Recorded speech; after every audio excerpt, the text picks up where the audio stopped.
So yesterday we are already discussed that internal hyperlinks, and today one of the structure HTML structure is the very most important. Yes sir. ఆ HTML structure అనేటువంటి దాన్ని అసలు ముందు ఒకసారి మనం చూద్దాం madam. So దీనిలో for okay example sir. ఇప్పుడు HTML స్ట్రక్చర్ అనేటువంటి దానిలో మొట్టమొదటిగా మనకు వచ్చేటువంటిది ఏంటి అని అంటే దీనిలో హింట్ కామెంట్ అనేటువంటి దాన్ని మనం HTML స్ట్రక్చర్లో మొట్టమొదటిగా మనం స్టడీ చేసేటువంటిది కామెంట్ అనేటువంటిది. సో ఈ కామెంట్ అనేటువంటిది ప్రీవియస్ మనం స్టార్ట్ చేసి మీకు ఆల్రెడీ ఎందుకు కామెంట్ చేస్తాము ఏంటి అనేటువంటిది కూడా మీకు నేను ఎక్స్ప్లెయిన్ చేశాను. This is HTML comment. HTML comment అని పెడదాం.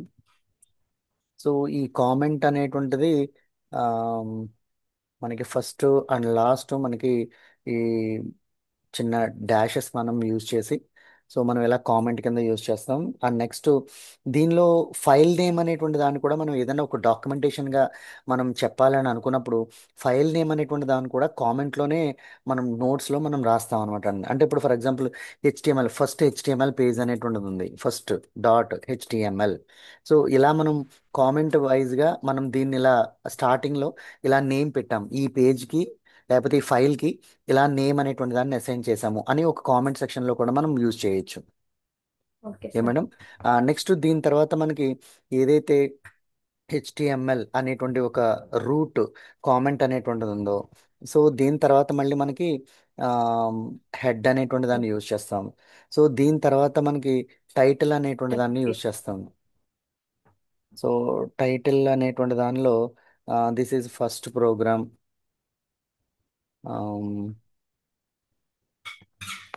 First program. సో దీన్ని మనం హెడ్ అనేటువంటి దాన్ని మళ్ళీ ఇది క్లోజింగ్ ట్యాగ్ అని అనుకుంటాం. Okay so sir. Closing tag ముందు టైటిల్ ట్యాగ్ కూడా మనం క్లోజ్ చేయాలి. సో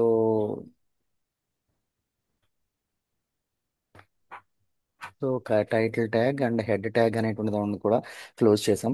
సో ఇప్పుడు ఇక్కడ మనకి హెడ్ ట్యాగ్ని ఎక్కడ వరైతే క్లోజ్ చేసామో దీన్ని హెడ్ సెక్షన్ అని అంటాం అనమాట మేడం. ఈ హెచ్టిఎంఎల్ ఓకే. ఈ హెచ్టిఎంఎల్ స్టార్టింగ్ అనేటువంటి చేసిన తర్వాత హెడ్ నుంచి ఈ హెడ్ అయితే ఏదైతే ఉందో ఇదంతా కూడా హెడ్ సెక్షన్. సో దీని హెడ్ సెక్షన్ తర్వాత వెంటనే మనకి బాడీ అనేటువంటి దాన్ని మనం ఇక్కడ యూజ్ చేస్తాం. సో ఈ బాడీ అనేటువంటి దానిలో పారాగ్రాఫ్స్ అనేటువంటి వాటిని number of paragraphs, not only one paragraph, number of paragraphs అనేటువంటి వాటిని యూజ్ చేస్తాం. సో దీన్ని క్లోజింగ్ ట్యాగ్. పారాగ్రాఫ్ పారాగ్రాఫ్ అనేటువంటి దానికి పి అనేటువంటి ట్యాగ్తో మనం యూజ్ చేస్తాం మేడం. సో నెక్స్ట్ ఇక్కడ మనం బాడీ ట్యాగ్ అనేటువంటి దాన్ని క్లోజ్ చేసేస్తాం. సో దాని తర్వాత మనకి ఎండింగ్లో హెచ్టిఎంఎల్ ట్యాగ్ అనేటువంటి దాన్ని కూడా క్లోజ్ చేస్తాం. సో ఇప్పుడు ఇక్కడ ఉన్నటువంటి ఆమ్, ఇక్కడ ఏదైతే మనకు ఉన్నదని అనుకుంటున్నామో సో దీన్ని ఒక్కసారి మీకు స్ట్రక్చర్ టైప్లో ఈ విధంగా ఇప్పుడు ఫర్ ఎగ్జాంపుల్ ఇది ఏదైతే ఉందో ఈ పార్ట్ని మనం ఏమంటామని అంటే కామెంట్ సెక్షన్ అని అంటాం. Okay sir. HTML comment. So ఇది కామెంట్ సెక్షన్ అయితే దీని దగ్గర నుంచి ఇది హెడ్ ఏదైతే ఉందో ఈ హెడ్ అనేటువంటి ఈ సెక్షన్ ఇక్కడ ఉన్నటువంటి ఈ సెక్షన్ని ఏమని పిలుస్తామంటే హెడ్ సెక్షన్ అని పిలుస్తాం. యాక్చువల్గా మనకి ఓకే. సాఫ్ట్వేర్ కంపెనీలో కూడా కంపల్సరీ ఈ స్ట్రక్చర్ అనేటువంటిది చాలా important madam. Okay sir. Software కంపెనీలో కూడా ఈ సెక్షన్ అనే ఈ స్ట్రక్చర్ అనేటువంటిది చాలా ఇంపార్టెంట్. ఎందుకంటే మనకి ఆమ్, ఆ, ఒక ఒక పేజ్ వెబ్ పేజ్ అనేటువంటి దాన్ని మనం డెవలప్ చేస్తూ ఉన్నప్పుడు ఆ డెవలప్ చేసేటువంటి దానిలో సెక్షన్ వైజ్గా మనం అది ఇంప్లిమెంట్ చేసినప్పుడు అది వేరే వాళ్ళు అండర్స్టాండ్ చేసుకోవడానికి ఈజీగా ఉంటుంది. ఆ ప్రోగ్రామ్ అనేటువంటి దాన్ని అండర్స్టాండ్ చేసుకునేటువంటి విధమే కాదు, ఒకవేళ ప్రోగ్రామ్ రాసేటువంటిది కూడా మనకి చాలా ఈజీగా ఉంటుంది అనమాట. ఇది okay body sir. Section.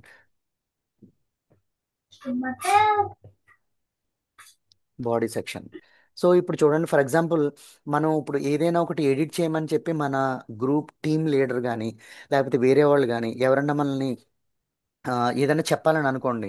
So అప్పుడు వాళ్ళు ఏం చెప్తారు, ఇప్పుడు ఫర్ ఎగ్జాంపుల్ ఇలా అనకూడదు, పైన ఉన్నది కింద ఉన్నది రెండో లైను మూడో లైను అని మనం ఇప్పుడు జావా ప్రోగ్రామింగ్ ఆ ప్రోగ్రామింగ్ మనం ఎలా అయితే మాట్లాడుకుంటామో అది లైన్స్ అనేటువంటి కౌంట్ ఉండదు. వాళ్ళు ఎలా చెప్తారంటే ఓకే. కామెంట్ సెక్షన్లో చేంజ్ చేయండి, లేకపోతే హెడ్ సెక్షన్. సెక్షన్లో, సారీ ఇక్కడ ఓకే మనం సార్. ఇది రాంగ్ అదే. రాసాం.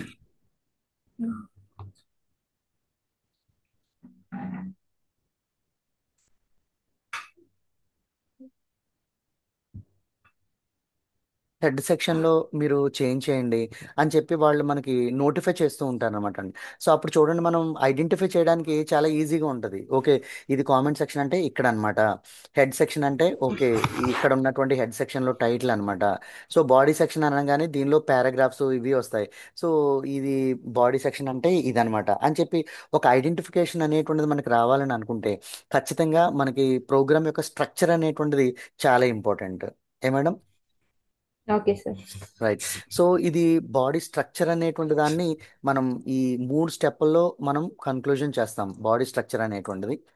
అయితే దీనిలో మనకి కొన్ని ఇంపార్టెంట్ ట్యాగ్స్ అనేటువంటివి ఉన్నాయి. సో ప్రీవియస్ మనకి ఆ ట్యాగ్స్ అనేటువంటి వాటిని ఎలా ఉంటుంది ఏంటి అనేటువంటి దాన్ని మనం డిస్కస్ చేసుకున్నాం. అవుట్పుట్స్ కూడా ఎలా వస్తాయని అనేటువంటి దాన్ని కూడా మనం చెప్పుకున్నాం. ఒక్కసారి దాన్ని రివిజన్ చేద్దాం మేడం. Okay sir. సో దీనిలో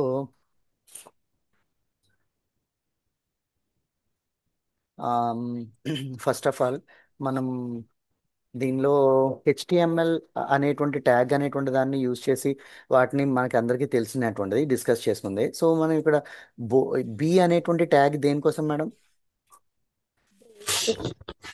బి అనే ఓపెనింగ్ ట్యాగ్ అండ్ ఇదేమో బి అనేటువంటిది క్లోజింగ్ ట్యాగ్ ఉంది.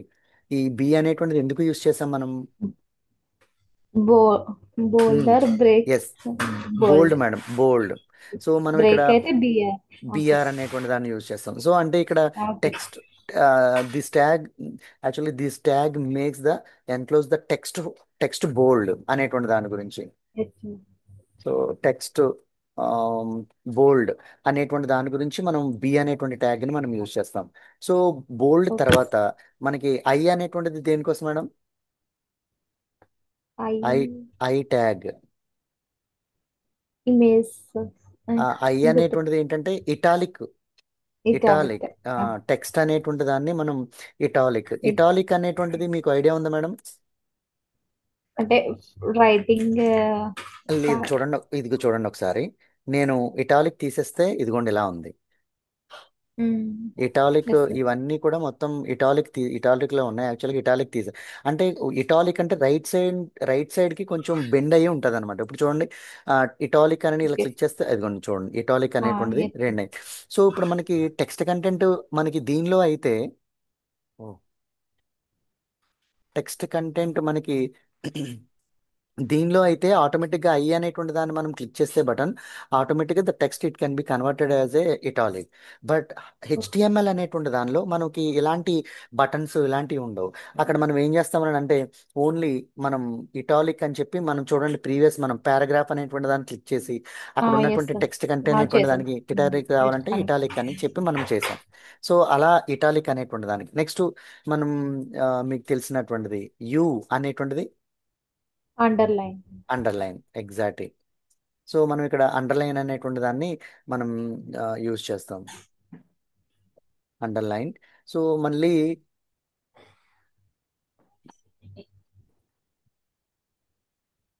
సో అండర్లైన్ తర్వాత యూ తర్వాత నెక్స్ట్ మనం బి అని అనుకున్నాం. ఏంటండి ఈ ట్యాగ్ దేనికోసం madam? Break. Break. Exactly, break అనేటువంటి దానికి. సో బ్రేక్ తర్వాత మనం ఇంకొక మాట చెప్పుకున్నాం ఏంటంటే సూపర్ స్క్రిప్ట్ అనేటువంటి దానికి ఎస్యూపి, కదా madam? Yes sir. Superscript అని అంటే మనం దీనిలో ఎలా ఎగ్జాంపుల్ ఏమనుకున్నాం మేడం? సూపర్ స్క్రిప్ట్ అనేటువంటి దాన్ని superscript or subscript అనేటువంటి వాటిలో సూపర్ స్క్రిప్ట్ అని సూపర్ స్క్రిప్ట్ అనేటువంటిది ఆమ్, ఎలా అంటే 2 స్క్వేర్, కదా madam, two yes sir. Square, spare. Three yes three sir. Cube. So అలా అనుకున్నప్పుడు మనం వీటిని సూపర్ స్క్రిప్ట్ అనేటువంటిది అనుకున్నాం. సో అలా ఎస్ కాకుండా సార్. సబ్స్క్రిప్ట్ అనేటువంటిది కూడా మనం చెప్పుకున్నాం. అంటే H2O అనేటువంటి వాటిని మనం ఎస్ సార్. హెచ్ టూ చెప్పారు సార్. అనేటువంటి వాటిని మనం సబ్స్క్రిప్ట్ అని అనుకున్నాం. సార్. సబ్స్క్రిప్ట్. సో దాని తర్వాత ఇంకొకటి మనకి ఆ, ఏంటి, మనం ఏదైనా ఒక దాన్ని డిఫైన్ చేయాలని అనుకున్నట్లయితే, ఒకటి ఏదైనా డెఫినేషన్ గురించి మనం రాయాలని అనుకున్నా, డిఫైన్ చేయాలని అనుకున్నా, దానికి డిఎఫ్ఎన్ డిఎఫ్ఎన్ అనేటువంటి దాన్ని మనం డిఫైన్ చేయడానికి మనం దీన్ని యూజ్ చేస్తాం అనమాట. Define yes. డిఫైన్ చేయడానికి డిఎఫ్ఎన్. సో ఇంకొకటి డిఎఫ్ఎన్ కాకుండా మనం ఒకటి ఏదైనా హెడ్డింగ్ అనేటువంటి దాన్ని యూజ్ చేసాం అనుకోండి. సార్ ఒక్కసారి ఆగండి. Okay madam, okay.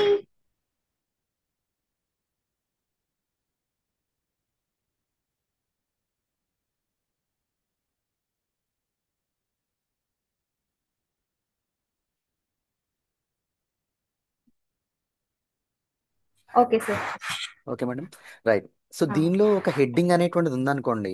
ఆ హెడ్డింగ్ మెయిన్ హెడ్డింగ్ అని అనుకుంటే దానికి ఫాంట్ సైజు అలా మనం డైరెక్ట్గా ఒక హెడ్డింగ్ అనేటువంటి దానికి ఇవ్వాలని అనుకుంటే, సో దానికి మనం ఏం చేస్తామంటే బిగ్ అనేటువంటి దాన్ని మనం యూజ్ చేస్తాం మేడం.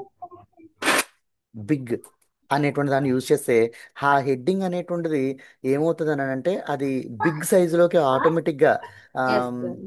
ఏ సైజులోకి వెళ్ళిపోతుంది అని అంటే అది బిగ్ అని యూజ్ చేస్తే దాని సైజు 7 ఓకే.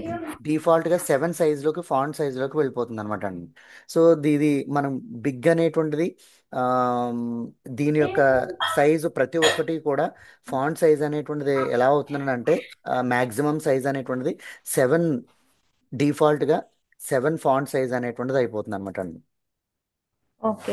బిగ్ అనేది. ఇంకోటి స్మాల్ అనేటువంటిది కూడా ఉంటుంది మేడం దీనిలో.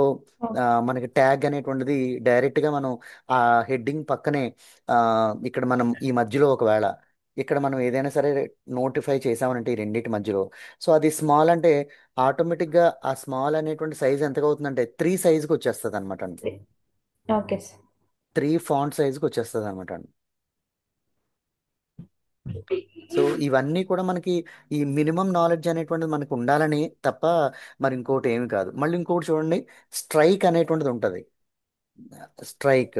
సో ఈ స్ట్రైక్ అనేటువంటిది ఏంటని అంటే ఆ, మనకి ఒక వర్డ్ అనేటువంటి ఏం మేడం, ఏదైనా ఒక టెక్స్ట్ కంటెంట్ ఉన్నదనుకోండి, ఆ టెక్స్ట్ కంటెంట్ అన్నిటిని కూడా మనం కొట్టేసినట్టుగా అది తీసేయకుండా డిలీట్ చేయకుండా, సో దాన్ని మనం స్ట్రైక్ అవుట్ చేయడానికి అనమాట. అంటే for strike out example okay. Strike out చేయడానికి అని అంటే ఫర్ ఎగ్జాంపుల్ ఇక్కడ మనం ఇలా రాస్తున్నాను స్ట్రైక్ అని చెప్పి. అంటే అది ఎలా అవుతుందని ఒక టెక్స్ట్ కంటెంట్కి మిడిల్ మిడిల్లో మనకి స్ట్రైక్ చేసినట్టుగా అవుతుంది అనమాట అండి. Okay. Strike to middle of the text, middle of the text అని మనం చెప్పొచ్చు. ఫర్ ఎగ్జాంపుల్ దీనిలోనే ఇక్కడ ఉన్నటువంటి దాన్ని ఫర్ ఎగ్జాంపుల్ ఇలా సెలెక్ట్ చేసి ఇక్కడ ఉన్నటువంటి స్ట్రైక్ అని ఇచ్చామనుకోండి, ఇది చూడండి ఇక్కడ మిడిల్ ఆఫ్ ది లైన్లో ఎస్ సార్. మనకి స్ట్రైక్ అవుట్ అయింది అనమాట. ఎలా అంటే లైన్ని మనం అక్కడి నుంచి డిలీట్ చేయకుండా కొన్నిటిని ఫర్ ఎగ్జాంపుల్ చూడండి ఇక్కడ స్ట్రైక్ చేయడానికి ఇక్కడ కలర్ ఏం చేస్తున్నానంటే రెడ్ కలర్ ఇస్తున్నాను. రెడ్ కలర్ ఇచ్చిన తర్వాత దీనికి స్ట్రైక్ అనేటువంటి దాన్ని తీసేసిన తర్వాత సారీ బ్లాక్ కలర్ ఉండి, సో ఇక్కడ ఉన్నటువంటి దాన్ని మళ్ళీ మనం సెలెక్ట్ చేసి ఓకే దాన్ని సపరేట్గా వేరే కలర్లోకి స్ట్రైక్ అనేటువంటి దాన్ని వేరే కలర్లో మనం ఇక్కడైతే మనం చేయలేకపోతున్నాం. ఒకవేళ అలా చేయాలని అనుకుంటే ఇంకోటి చేయొచ్చు మనం. ఎలా అంటే స్ట్రైక్ చేసినట్టుగా ఈ లైన్ సెలెక్ట్ చేసి రెడ్ కలర్ అని సెలెక్ట్ చేసుకుని ఇక్కడ నుంచి మనం ఇలా లైన్ మనం చేయొచ్చు, ఇలా స్ట్రైక్ ఈ సార్. విధంగా అనమాట. So okay. అంటే కొన్ని మనకి వెబ్ డిజైన్ వెబ్సైట్స్లో కొన్ని మ్యాటర్ అనేటువంటిది ఉన్న తర్వాత ఆ మ్యాటర్ అనేటువంటి దాన్ని యాడ్ చేసిన తర్వాత డిలీట్ చేయకుండా కొన్నిటిని ఏం చేస్తారనంటే ఇలా ఆన్లైన్లోనే స్ట్రైక్ చేసేస్తారు. ఆ పాయింట్ ఓకే ఒకవేళ సార్. ఇది వరకు ఉండేది ఇప్పుడు తీసేసాము అని చెప్పడం కోసం. Okay sir. ఇది వరకు ఆ మ్యాటర్ అనేటువంటిది లేకపోతే ఆ విజన్లో ఆ మిషన్లో లేకపోతే వాళ్ళకు ఉన్నటువంటి ఎయిమ్స్లో రూల్స్ అండ్ రెగ్యులేషన్స్లో ప్రీవియస్ ఈ రూల్ అనేటువంటిది ఉండేది, కానీ ఇప్పుడు ఈ ఇయర్ నుంచి ఈ రూల్ తీసేస్తున్నాం అనడానికి ఆ పాయింట్ మొత్తం ఎంటైర్ పాయింట్ అనేటువంటిది డిలీట్ చేయడం అనేటువంటిది కాకుండా ఆ పాయింట్లో సెంటర్లో మనకి స్ట్రైక్ చేసినట్లయితే ఓహో ఇది వరకు ఆ పాయింట్ యూజ్ చేశారన్నమాట, ఇప్పుడు లేదనమాట అని అండర్స్టాండ్ అవుతుంది అనమాట యూజర్స్కి. Okay sir. సో అలాంటప్పుడు మనం ఇలాంటి స్ట్రైక్స్ అనేటువంటి వాటిని యూజ్ చేస్తూ ఉంటాం. సో ఇలా కొన్ని ఇంపార్టెంట్ ట్యాగ్స్, రిమైనింగ్ ఉన్నటువంటి ట్యాగ్స్ అనేటువంటి మనం ఇంటర్నెట్లో అయినా సరే మనకి దొరుకుతాయి. లేకపోతే వాళ్ళు అడిగేటువంటి అంటే వాళ్ళు డిపెండ్ అయినటువంటి వాటి విషయంలో అయితే మినిమం మనకి ఈ నాలెడ్జ్ అనేటువంటిది ఈ ట్యాగ్స్ మీద మనకు ఉంటే సరిపోతుంది. ఏ మేడం, ఈ కొంచెం అంటే ఓకే. రెగ్యులర్గా కాకుండా రెగ్యులర్గా యూజ్ చేసేటువంటి ఎక్కువగా రెగ్యులర్గా మనం ఆ, ఎక్కువగా వీటిని ఎక్కువగా యూజ్ చేస్తూ ఉంటాం. రిమైనింగ్ ఉన్నటువంటి వాటిని సబ్జెక్ట్ వైజ్గా మనం వెళ్ళినప్పుడు ఆటోమేటిక్గా వాటిలో చేంజ్ చేసేసుకోవచ్చు. ఏ madam. Okay. Okay sir. Right. So నిన్న మనం ఏదైతే మనం డిస్కస్ చేసామో అంటే ఫర్ ఎగ్జాంపుల్